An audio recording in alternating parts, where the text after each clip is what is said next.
शांताकारं भुजंगशयनं पद्मनाभं सुरेशं विश्वाधारं गगनसदृशं मेघवर्णं शुभांगं लक्ष्मीकान्तं कमलनयनं योगिभिध्यानगम्यं वंदे विष्णु भवभयहरं सर्वलोकैकनाथं।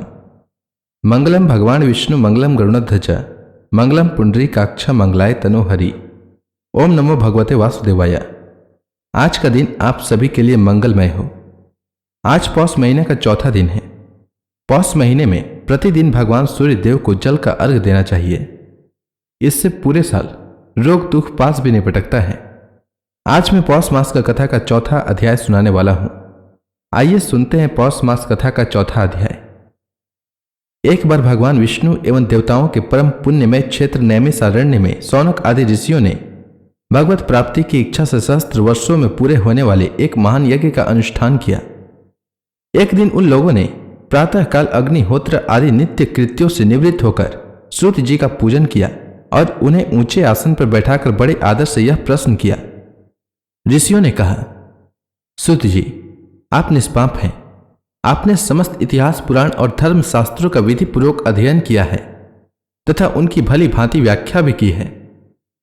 वेद वेताओं में श्रेष्ठ भगवान बद्रायण ने एवं भगवान के सगुण निर्गुण रूप को जानने वाले दूसरे मुनियों ने जो कुछ जाना है, उन्हें जिन विषयों का ज्ञान है, वह सब आप वास्तविक रूप में जानते हैं।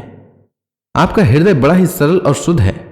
इसी से आप उनकी कृपा और अनुग्रह के पात्र हुए हैं। आप संत समाज के आभूषण हैं।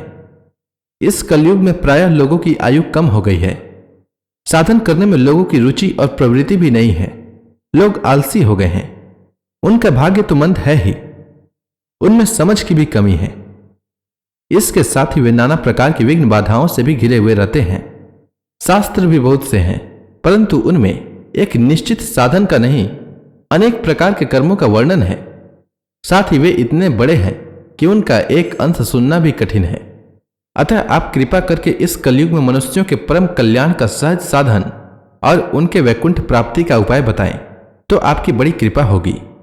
सूत जी ने कहा, जिस समय श्री सुखदेव जी का यज्ञोपवीत संस्कार भी नहीं हुआ था, उन्हें अकेले ही संन्यास लेने के उद्देश्य से जाते देखकर उनके पिता व्यास जी विरह से कतार होकर पुकारने लगे।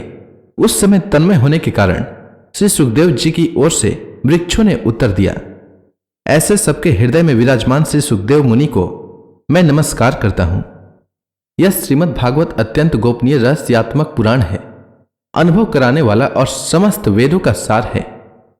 संसार में फंसे हुए जो लोग इस घोर अज्ञानांधकार से पार जाना चाहते हैं, उनके लिए आध्यात्मिक तत्वों को प्रकाशित करने वाला यह एक अद्वितीय दीपक है। वास्तव में उन्हीं पर करुणा करके बड़े बड़े मुनियों के आचार्य श्री सुखदेव जी ने इसका वर्णन किया है। मैं उनकी शरण ग्रहण करता हूं। मुनियों में सर्वश्रेष्ठ भगवान के अवतार नर नारायण ऋषियों को, सरस्वती देवी को और श्री व्यास जी को नमस्कार करके तब संसार और अंतःकरण के समस्त विकारों पर विजय प्राप्त करने वाले इस श्रीमद् भागवत महापुराण का पाठ करना चाहिए। ऋषियों, आपने संपूर्ण विश्व के कल्याण के लिए यह बहुत सुंदर प्रश्न किया है, क्योंकि यह प्रश्न श्री कृष्ण के संबंध में है और इससे भली भांति आत्मशुद्धि हो जाती है। मनुष्यों के लिए सर्वश्रेष्ठ धर्म वही है जिससे भगवान श्री कृष्ण में भक्ति हो। भक्ति भी ऐसी जिसमें किसी प्रकार की कामना न हो और जो नित्य निरंतर बनी रहे। ऐसी भक्ति से हृदय आनंद स्वरूप परमात्मा की उपलब्धि करके कृत्य कृत्य हो जाता है। भगवान श्री कृष्ण में भक्ति होते ही, अनन्य प्रेम से उनमें चित्त जोड़ते ही निष्काम ज्ञान और वैराग्य का आविर्भाव हो जाता है। धर्म का ठीक ठीक अनुष्ठान करने पर भी यदि मनुष्य के हृदय में भगवान की लीला कथाओं के प्रति अनुराग का उदय न हो तो वह नीरा श्रम ही श्रम है। धर्म का फल है मोक्ष। उसकी सार्थकता अर्थ प्राप्ति में नहीं है। अर्थ केवल धर्म के लिए है। भोग विलास उसका फल नहीं माना गया है। भोग विलास का फल इंद्रियों को तृप्त करना नहीं है। उसका प्रयोजन है केवल जीवन निर्वाह। जीवन का फल भी तत्व जिज्ञासा है। बहुत कर्म करके स्वर्ग आदि प्राप्त करना उसका फल नहीं है। तत्व वेता लोक ज्ञाता और ज्ञ के भेद से रहित अखंड अद्वितीय सचिदानंद स्वरूप ज्ञान को ही तत्व कहते हैं। उसी को कोई ब्रह्म, कोई परमात्मा और कोई भगवान के नाम से पुकारते हैं। श्रद्धालु मुनिजन भगवत शरण से प्राप्त ज्ञान वैराग्य युक्त भक्ति से अपने हृदय में उस परम तत्व रूप परमात्मा का अनुभव करते हैं। शौनक आदि ऋषियों, यही कारण है कि अपने अपने वर्ण तथा आश्रम के अनुसार मनुष्य जो धर्म का अनुष्ठान करते हैं उसकी पूर्ण सिद्धि इसी में है कि भगवान प्रसन्न हो। इसलिए एकाग्र मन से भक्त वत्सल भगवान का नित्य निरंतर श्रवण कीर्तन ध्यान और आराधना करना चाहिए। कर्मों की गांठ बड़ी कड़ी है। विचारवान पुरुष भगवान के चिंतन की तलवार से उस गांठ को काट डालते हैं। तब भला ऐसा कौन मनुष्य होगा जो भगवान की लीला कथाओं में प्रेम न करे। शौनक आदि ऋषियों, भगवान श्री कृष्ण के यश का श्रवण और कीर्तन दोनों पवित्र करने वाले हैं। वे अपनी कथा सुनने वालों के हृदय में आकर स्थित हो जाते हैं और उनकी अशुभ वासनाओं को नष्ट कर देते हैं, क्योंकि वे संतों के नित्य सुहृद हैं। जब श्रीमद् भागवत अथवा भगवत भक्तों के निरंतर सेवन से अशुभ वासनाएं नष्ट हो जाती हैं, तब पवित्र कीर्ति भगवान श्री कृष्ण के प्रति स्थायी प्रेम की प्राप्ति हो जाती है। तब रजोगुण और तमोगुण के भाव, काम और लोभ आदि शांत हो जाते हैं। इस प्रकार भगवान के प्रेममयी भक्ति से जब संसार की समस्त आसक्तियां मिट जाती है, हृदय आनंद से भर जाता है, तब भगवान के तत्व का अनुभव अपने आप हो जाता है। हृदय में आत्मस्वरूप भगवान का साक्षात्कार होते ही हृदय की ग्रंथि टूट जाती है, सारे संदेह मिट जाते हैं और कर्म बंधन क्षीण हो जाता है। इसी से बुद्धिमान लोग नित्य निरंतर बड़े आनंद से भगवान श्री कृष्ण के प्रति प्रेम भक्ति करते हैं, जिससे आत्म प्रसाद की प्राप्ति होती है। प्रकृति के 3 गुण हैं, सत्व रज और तम। इनको स्वीकार करके इस संसार की स्थिति उत्पत्ति और प्रलय के लिए एक अद्वितीय परमात्मा ही विष्णु ब्रह्मा और रुद्र ये 3 नाम ग्रहण करते हैं।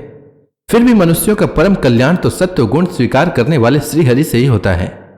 जैसे पृथ्वी के विकार लकड़ी की अपेक्षा धुआं श्रेष्ठ है और उससे भी श्रेष्ठ है अग्नि, क्योंकि वेदोक्त यज्ञ यागादि के द्वारा अग्नि सद्गति देने वाला है, वैसे ही तमोगुण से रजोगुण श्रेष्ठ है और रजोगुण से भी सत्वगुण श्रेष्ठ है, क्योंकि यह भगवान का दर्शन कराने वाला है।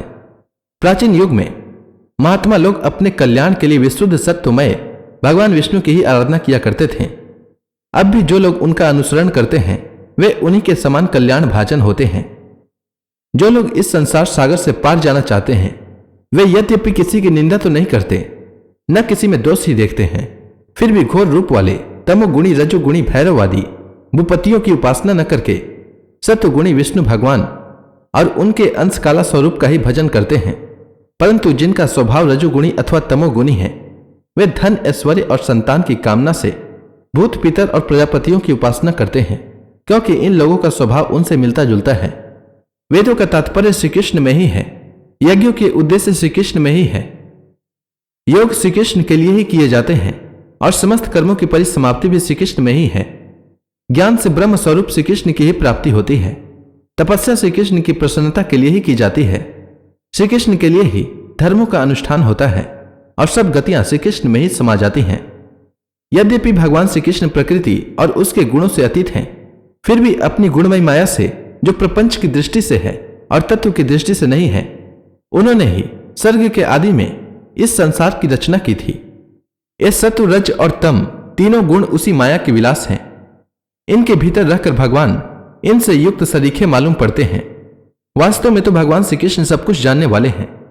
अग्नि तो वस्तुतः एक ही है, परंतु जब वह अनेक प्रकार की लकड़ियों में प्रकट होती है तब अनेक सी मालूम पड़ती है। वैसे ही सबके आत्मरूप भगवान तो एक ही हैं, परंतु प्राणियों की अनेकता से अनेक जैसे जान पड़ते हैं। भगवान इस सूक्ष्मभूत तन्मात्रा इंद्रिय और अंतःकरण आदि गुणों के विकारभूत भावों के द्वारा नाना प्रकार की योनियों का निर्माण करते हैं। वे ही संपूर्ण लोकों की रचना करते हैं और देवता पशु पक्षी मनुष्य आदि योनियों में लीलावतार ग्रहण करके सत्व गुण के द्वारा जीवों का पालन पोषण करते हैं। तो इसी के साथ यह अध्याय समाप्त हुआ। इसके आगे की कथा मैं कल के अध्याय में सुनाऊंगा। तब तक के लिए भगवान हरि का नाम लेते रहें। तो प्रेम से बोलिए भगवान विष्णु की जय, श्री कृष्ण भगवान की जय, लक्ष्मी माता की जय, तुलसी माता की जय, समस्त देवी देवताओं की जय।